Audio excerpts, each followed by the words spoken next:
Hello, and welcome to the Big Money Stylist Podcast, episode number 66. Woo.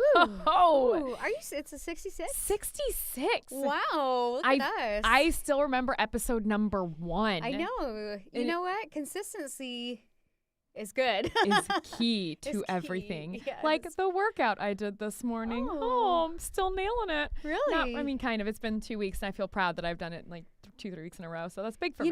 You know what is crazy? Like with consistency, like if you stop, it's so much harder to like start back up. Oh, dear God. Yeah. Yes. Every time I'm like, I'm nailing my workouts, and then I stop, I'm like, oh, I can never go back to the And gym. the funny thing about working out is your body is a reminder of consistency because you stop and then you start something new and you're like, oh my God, I'm so sore. And what's amazing is there are always reasons why you tell yourself that you can't do something. Yeah. Like we're human beings. By no means are we perfect or are we expected to be perfect, but we always come up with some kind of excuse. Right. The biggest one is, well, I just can't. Like, I can't do that. Can I do that? I can't do that. So let's bring us in on our topic today, Ani, because this is going to be an effective show. Our topic is really taking a stand. Taking a stand for life. Taking a stand for you. And this goes for like not just hairstylists. Like I have clients that are like, sometimes I listen to your guys' BMS podcast and I feel like it's kind of a foreign language. So if you're listening right now, this is like something that applies to, I would say, people in general or business owners or women or. This is literally anything and everything. This is not just about doing NBR or just doing hair. This applies to every single industry out there and every single job. Well, because we have people that sit in our chair and I think they're kind of like inspired by DKW and BMS and like they're, we have women that like are in businesses or not businesses, but they say all the time, like, I listen to your podcast. I hear this all the time where they're like, I want to start something. I want to do something. They're like, you guys are super inspiring. Like, I just don't know where to start. And so it's funny because like this morning I was like, what should we talk about? And I was like, you know what? It is hard to start a business because in starting a business, you have to take a stand, but more than anything, you kind of have to figure out like, what's your angle? And so today, like, I was like, let's talk about the top 10 things. What kind of like ultimately why like people don't start something? You know what I mean? They might, For sure. They might feel inspired and be like, I want to do something, but like what and where and how? And like, there's so many like questions going on. So let's talk about the very first reason, which is self-doubt. Yeah. They just, I realize, especially when it's a dream of yours, it's that like idea you've always had in your head that you really want to accomplish. Right. It's so freaking scary that you immediately, instead of being like, you know what, I got it. And even if I don't got it, I got it. The first thought is, well, I can't do that. Oh shit, what are people going to think? But I can't do that. You know, it's so funny too. Like when I very first started my brand, and I think I've told this story before, like I was doing hair and I was making like decent money. I wasn't charging nearly what I am now, but I was making decent money, I felt like. And I remember when it was like life was hard and Garrett came to me and he's like, you should start a brand. And I'm like, what is a brand? And I didn't even like, it's not that I had self-doubt in like being a hairdresser, but I just was like, oh, like it wasn't even on my radar. I was like, oh no, I can't start a brand, Garrett. Like, and social media wasn't as big as it is now, and Instagram wasn't as big, and there wasn't like people with millions of followers that could call themselves an influencer or whatever it was. And so like the idea of him being like, well, you need to start a brand. I'm like, I'm not L'Oreal. Like I'm not Redken. Like I'm just a hairdresser. So it wasn't even like I doubted my skills. I just was like, it wasn't even plausible to me. It didn't even live in the realm of the things you thought you could maybe do. And so I could be inspired by people and be like, that's awesome, but I never ever once considered it for myself. And I didn't realize that was because of a lot of self-doubt I had in myself.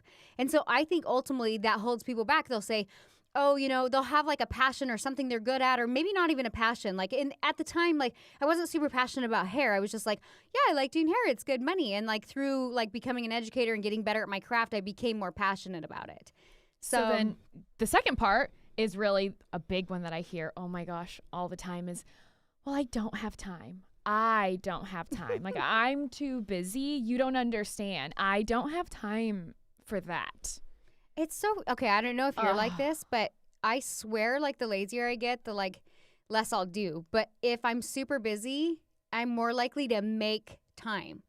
For sure. Like we just got out of a massive meeting. Danielle and I have team meetings every single Monday where we sit down and game plan everything, NBR, BMS, like communications, like everything. And I sat there and I was like, okay, let me just get this straight. We have these 5 projects. These are the due dates within literally like 4 weeks of each other. And we're like, her and I, we both look at it. We're like, Just a deep breath. We're like, yep. And she's like, Ani, we got this. I'm like, we got this. Well, and then I was sweating. I was even like, I got to cut back a little bit more behind the chair. So there's always time. It's what you have to prioritize. Like sometimes you have to look at the big picture and be like, okay, well, I have to cut back on this or this and literally prioritize your time. Like I get it. There's only 24 hours in the day. However, like you can't keep running around in the same circle doing the same shit, putting things on the back burner because that doesn't ultimately progress you in life. So time comes down to consolidating or prioritizing your time and what will push you forward and what you value the most. And just to be clear, you're married, yes or no? Yep. How many kids do you have? 2.5. 2.5. It's always my favorite answer. But seriously, do you have animals? I have a dog. Yep. Okay, so married with kids and has an animal and owns DKW Salon. Does Chloe count? And Chloe counts as an animal. Yes. That is a tiny nugget animal, not a human. Yeah. But on top of that, you run DKW Styling Salon, like you own DKW. You're inside of the salon 2 days a week doing clients the entire time. And you come to the events where we have MBR intensives at my office, like right down the street. I mean, it's not like you have nothing to do. And you have your blog and you do your photo shoots with, I know someone's going to be like, oh, she has to do a photo shoot. Sounds hard. You know what? They're actually not that fun. Let that be known. It's content, okay? I was like, literally, like, you have to create content. It's part of marketing. So it's like, I think even with like clients, I'll be like, oh yeah, I'm currently only taking like 5 or 6 clients a week. I usually only work like 2 days a week. And everyone's like, oh, goals. And I'm like, no, don't get me wrong. I'm definitely still working full time. I've just had to time management and prioritize things better so that things progressively move forward in my businesses. And you pick up your kids from school every day. Yeah, and that's super important to me too. Like at being a mom, like a couple weeks ago, I broke down, started crying because I was like, listen, I can commit more time, but I'm not going to commit like these certain hours on these days because like my kids are little and I don't want to miss out on that like after school pickup routine. As like silly as that sounds, like I want to do that a few times a week, For so sure. To me, that's like super, super important. It like trumps a lot of other things and I prioritize it into my day and so that my time is most effective and I don't miss out on being with my kids and missing out on those experiences as well. So you can't look at us and be like, because I know with me, obviously they're going to be like, she's not married, doesn't have kids. She doesn't get it. I'm like, I have to reel Anianne though. I'll be like, can you go out on a date, please? Your eyes twitching. I know you've been looking at a screen too long. Yes.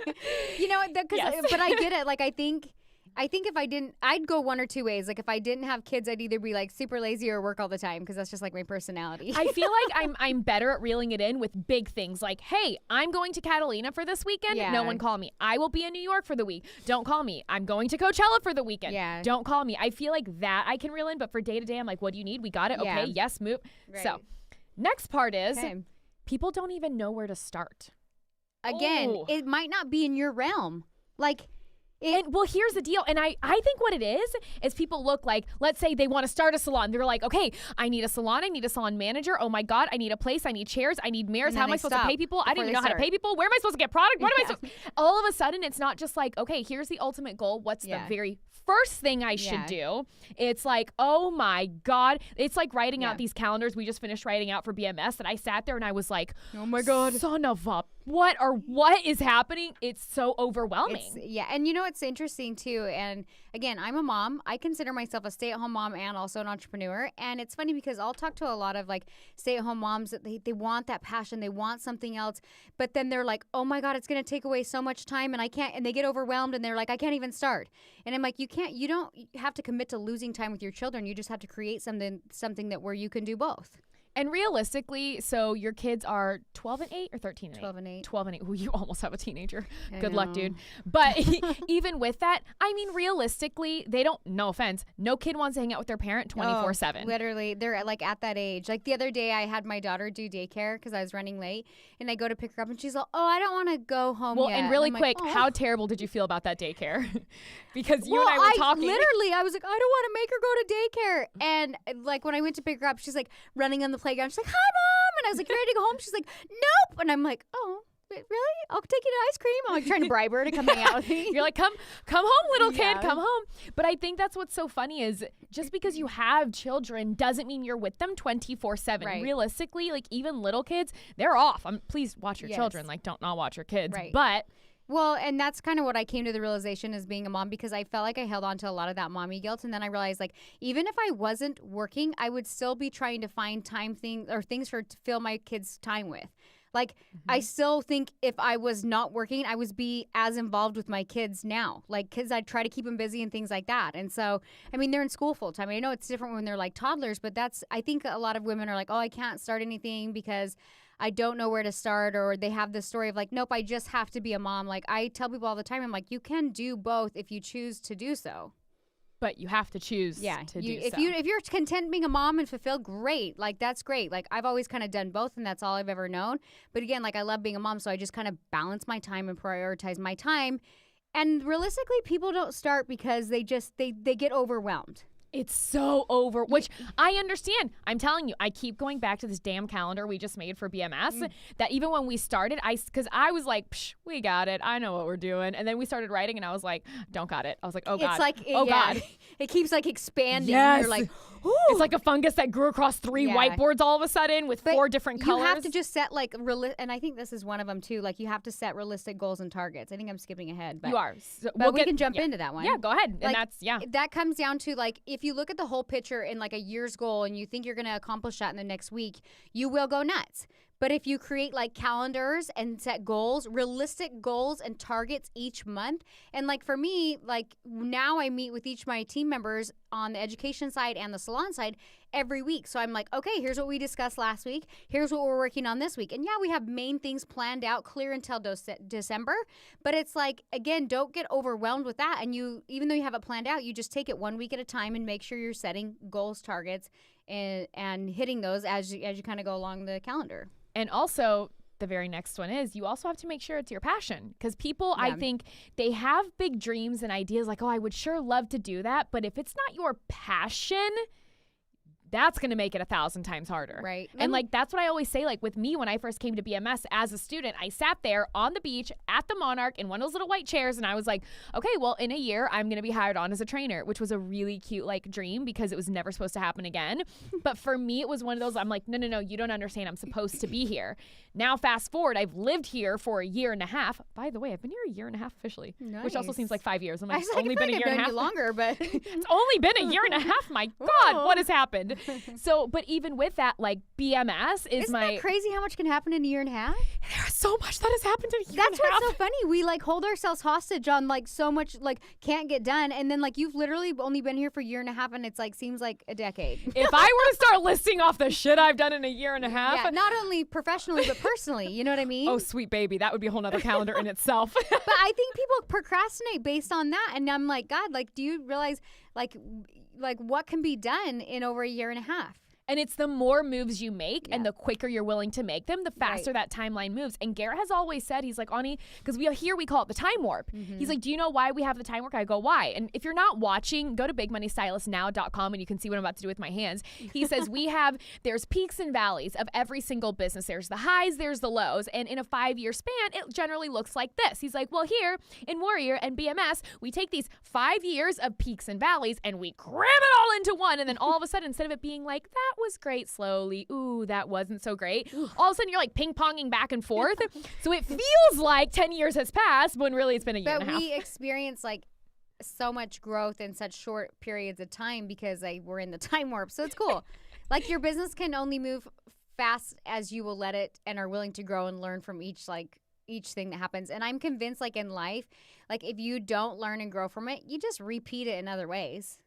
Like there's some areas in my life I'm like, God, I'm like skyrocketing in this area. And then this area, why am I so stagnant? Because I'm not learning what I need to be learning. And that's when I have to be like, where is the puzzle piece missing in this situation? 100%. And if that goes, guys, for business and personal. And if you want an example, I'll give you one. You know that girl, that friend of yours, I don't know her name, but you know her name. And she's been dating basically the same type of dudes since forever. And every time one of them breaks up with her, because that's normally what happens, she goes and finds another dude that's just like the last dude and has the same relationship now as with the last dude. And you're like, dude, this is obviously not working. Okay, there's a lesson the universe is really trying to teach your buddy here that she's not learning, which is why every boyfriend is the exact same. And it's so hard to be supportive of those people over like long term. And they even know it. They're like, I know. And I know it's not working. Then you're like, well, then why aren't you doing anything about it? That's why sometimes you just have to cut shit off.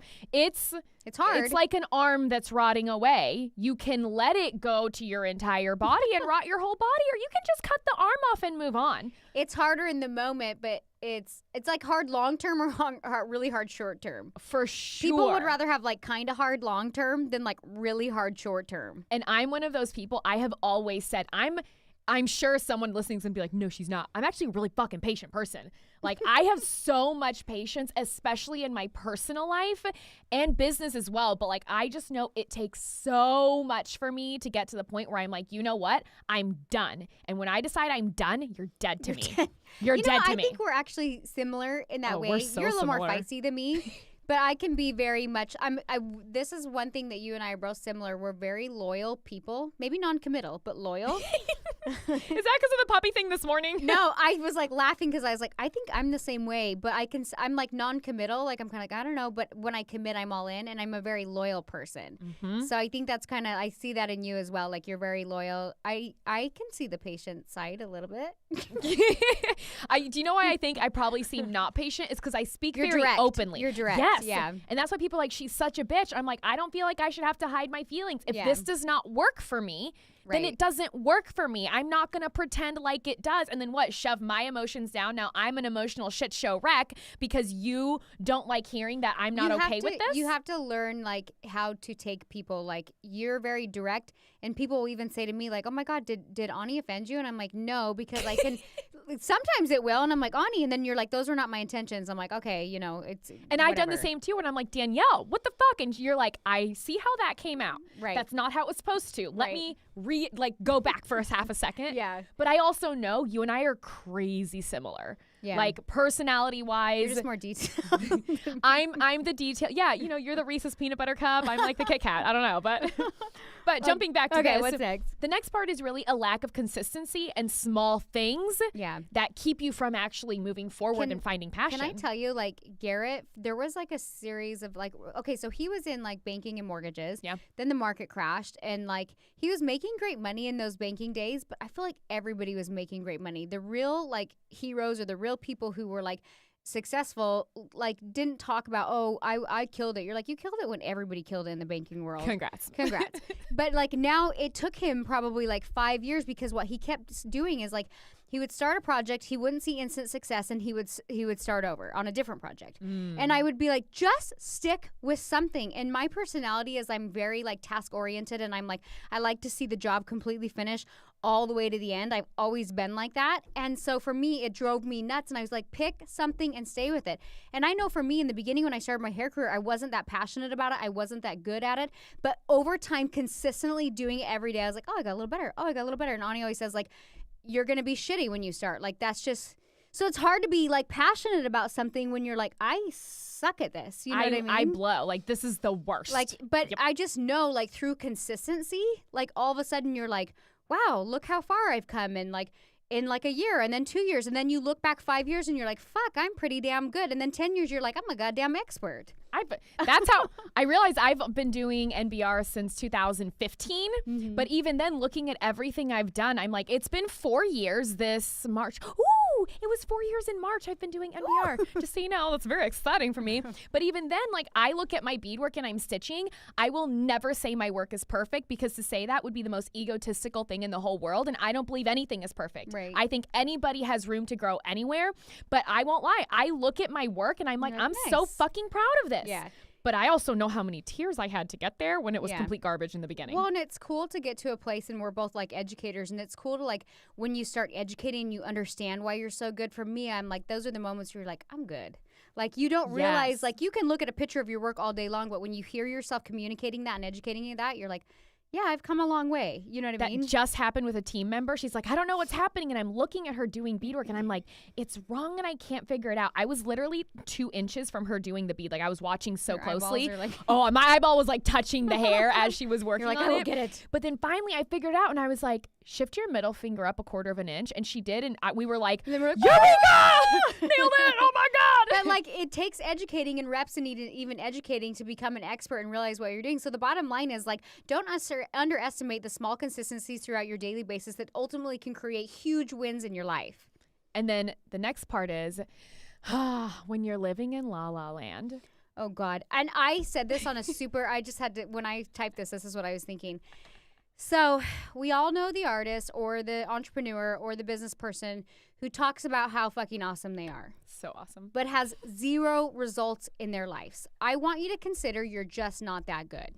And I realize that's super hard to hear because I was that, like, I've always had like a certainty and a confidence about myself, and I've always enjoyed doing hair, so I'd kind of just go in like, that person's like, I wouldn't say it, I wasn't like that person's like, I'm super awesome, but I was just like, yeah, whatever, it's good, I totally know how to do this, you know what I mean? Like, and I think there's a lot of good artists that like don't pretend like you're not like that at some level. That's probably why you're actually really good at doing hair. But if you can't take like feedback and critique and like reel it in, like you can only get so good. And so for me, like I was like living in La La Land, and then when I actually started a business, I was like, oh fuck. But I didn't let it get to me. I didn't let it like be like, oh, I can't do this. I looked at it as more of like a challenge, like, okay, my skills need to get better. Okay, my marketing needs to get better. Okay, like I got more of like determination out of like understanding like, okay, I suck and that's okay. But let's see what I can create out of this. So a lot of you may be living in La La Land, and it's actually holding you back. And I get it. Being an artist, like, and you know what? Everybody has an ego. And let me tell you, if you're a person sitting there and you're like, I don't have an ego, hint, that's your ego talking. Literally everyone in the world has an ego. And that's okay, because with some industries, you kind of have to be a little bit egotistical to think you can stand on the stage in front of 350 people and be like, let me tell you some shit. And that's fine. But don't let your ego get so big that you live in La La Land and you're like, fuck you, I don't need anybody anything because I'm the greatest. And that all of a sudden taking feedback is You're something, offended. where people can't even talk to you because you are all like high and mighty. Right. So, because you can't ultimately like learn and grow from that. So I'll tell you guys, like, your biggest strength is your ego, and guess what your biggest curse is? Your ego. So you have to understand that on both aspects, it's both a blessing and a curse. And understand, like, okay, you have an ego to get on stage or to do hair or like whatever business you're in, but at some level, like, you have to kind of like dial that in and learn and grow from it and realize like you're not an expert in every single area, and that's fine. it's like when you meet a guy, you want him to have confidence. Yeah. But you don't want him to be a cocky dick. Like a dick. No, there's such a fine line. It's such a tiny, minuscule line. It goes so douchey so quick. Oh, man. You're yes. like, you were hot. I want to throw up now. Like, literally, vomit, bile reel is coming back in. Yeah. But confident and cocky, I mean, are a teeny tiny line. Because cocky comes across insincere and fake and actually insecure. Yes. So but confident is like... You're like, yeah, I'd totally take you to bed for sure. Yeah, it's like, I could take you to bed, but if you don't want to, I'm cool with me too. Like, you know. That's fine. Then okay, what's the next one is, and this is something we see so much, especially having incorporated so much of the Warriors Way into BMS, is that people can't actually see the pain that they're in. Yeah. Ooh, and that's a hard one. And I know we even spoke about this in the last podcast of me saying that I realize that things we say trigger people, and then they get pissed off, and then they're upset, and then they're angry, and they're like, oh, Ani's such a bitch, and Danielle sucks, and NBR sucks, boo BMS. But I'm going to have you consider... Sorry. Boo, space, BMS. Sorry. But, wow. Damn it, Danielle. I have a... But really, you have to think, if people continuously say things that trigger you, it might be because deep down you feel that it's true. Yeah. That's why I feel like so much of anything that's ever been said on me in social media, I'm able to brush it off so easily because I'm like, you know what? That's your opinion of me, and that if this is who you think I am, it tells me you literally don't know me at all. And at that point, honestly, I'm kind of cool with it. Well, and triggers are like a normal thing. Like, you experience triggers at every level. And just like touching back on like that point of pain, like a lot of times, like with the pain we're in, it actually compels us to do big things. Like, it's challenges are thrown our way to see how we react in life and whether we become a stronger person or not. And I know for me, like when I was in a place, like literally, like Garrett and I's relationship wasn't great. I was pregnant with my second kid, like trying to decide if I wanted to stay married, on the borderline of like bankruptcy, selling shit out of my house to buy food for my family. And I remember like thinking, oh, it's not too bad. Like, it's fine. It's fine. It's like, fine. Yeah, like tucking that under the rug. Like, it's strong. Persevere. But there's a difference between persevering and actually taking those challenges and like creating something big out of it, like fixing the problem, like understanding the reality of the situation. And so for me, like that was hard because I was so worried about what other people fucking thought about me. Mm-hmm. And so I would always say, I'm fine. Like, couldn't pay our bills. Marriage was crappy. I'm like, but I'm fine, because I was so scared of what people thought. What people literally comes down to that. And so I think I was in a painful place, but finally just had to like expose myself where I was like, this sucks. Like left my religion I was in, defriended people, like family members. I was like see ya. Like I gotta have space. But it's important to understand the reality of pain where you're at and what you choose to do next that will determine the person that you can become. And one of the things that I feel like even I had thought when I started BMS, because my life wasn't terrible. I mean, I worked a lot and made not a lot of money, but my thought was always, oh, it could be worse. Well, it could be worse, but everything can always be worse. And just because it could be worse doesn't mean you're in a great place now. So it's okay to acknowledge and be like, you know what? Although other people might have it worse, I'm still not happy. And there's nothing wrong with that. I hate the one-uppers when you're like, man, I'm so tired. I didn't sleep well. And they're like, oh, you didn't sleep well? Well, let me tell you about my night. I woke up and then did this and then that's all. You're tired? I'm tired. I'm extra tired. You're like, I didn't realize this was a competition. Like, sorry. I'm sorry that I'm tired. Like, I guess I can't be tired because there's someone more tired. I'm extra tired. How dare you? Yeah, I'm more tired. Or, oh, man. And I hear that kind of stuff all the time, or people being like, well, it's fine. It could be worse. It's okay. Well, if you're not happy, you're not happy. Or to say you want more in life and not to be like, I want more money. There's a difference between like, I want to produce more. I want to grow more. Goals. I want to be prosperous. I have goals versus being like, I'm so unhappy with my marriage that I think the money will fix it because I can buy more shit. There's a difference in that. I think there's so many people in life where like, they hold themselves short, and so they say like, oh, I'm doing it for my kids, or oh, I can't like expect these things in life, and it's really just because they're scared and they worry about like what people are thinking of them. You know what I mean? For sure. They're in such this painful place that they don't want to like take accountability that they created that for themselves and that there is a way out. And that's like, it's such a, you got to understand even in like relationships, if you're in a relationship like that doesn't work, kids see that. Do you know what I mean? For sure. And yeah, Garrett and I worked it out and we're in a great spot in our marriage now, but there's a lot of situations where that doesn't happen. And you have to understand like the way you even raise your kids, like how long are you going to raise your kids for them to see you unhappy 10, 15 years before finally it's like, it's not working anymore, you know? So. And then the last one that kills me. The last one is you're just fucking lazy. Sorry. You're so lazy. You're just lazy. Just admit it. And it's fine. It's fine. Just admit that you're lazy and you would rather lay on your couch playing on Instagram for 5 hours listening to a TV show than ever do anything remotely productive. You got a tennis lesson and a luncheon. It's fine. I can only say this. When I wrote this down, I started laughing because there was like a piece of me where I was like, I don't want to say a gold digger, but at like some level I married Garrett even though I was young. I was like 19 when I got engaged, 20 when I got married. He was 27. And I joke around all the time. I was like, I married you because I was a gold digger. You were older. You were like done with college. You seem very like charismatic. Like I knew you'd take care of me. And so like girls always get like triggered and offended by the word like gold digger. I'm like, no, I fully married you because I thought you were cute and I thought I'd be financially taken care of. Joke was on you because that really went downhill. Yeah, eventually. And then I was like, oh, fuck, I'm supposed to like rise too. So I get it. Like there was some level like for me that I was just like, I'm going to go to luncheons and I'm just going to like shop and I'm just going to do hair on the side. And I was like, that sounds great until it wasn't great anymore. And then as I started working and Garrett would always be like, you don't have to work. And I'm like, you don't understand. Like, I love it. I'm passionate about it. Like this like fuels me. And so I like sit on the fence where like I'm like all in or not at all. And not being in to me, like the consequences were like, I felt like I wasn't as happy as I could be, or I felt like something was missing in my life, or I just felt like like I was just kind of like floating through life. You know what I mean? For like sure. I was just like, I don't know if this is that fulfilling for me.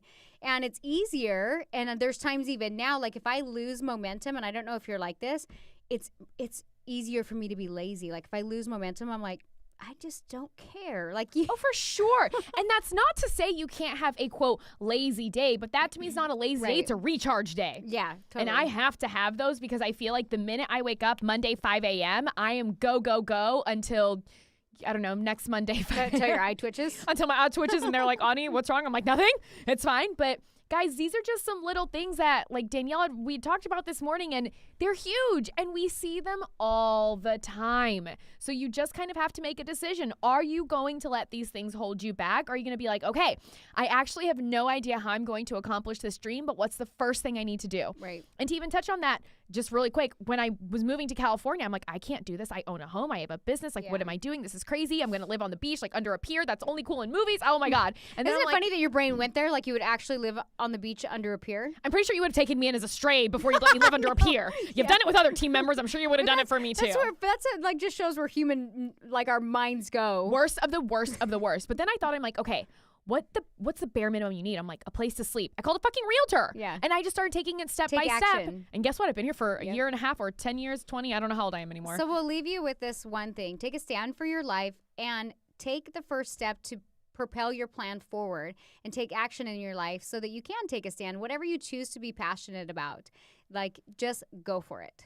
So thank you for listening to the Big Money Stylist Podcast. You can watch us and see us at bigmoneystylistnow.com, and we will see you guys next week.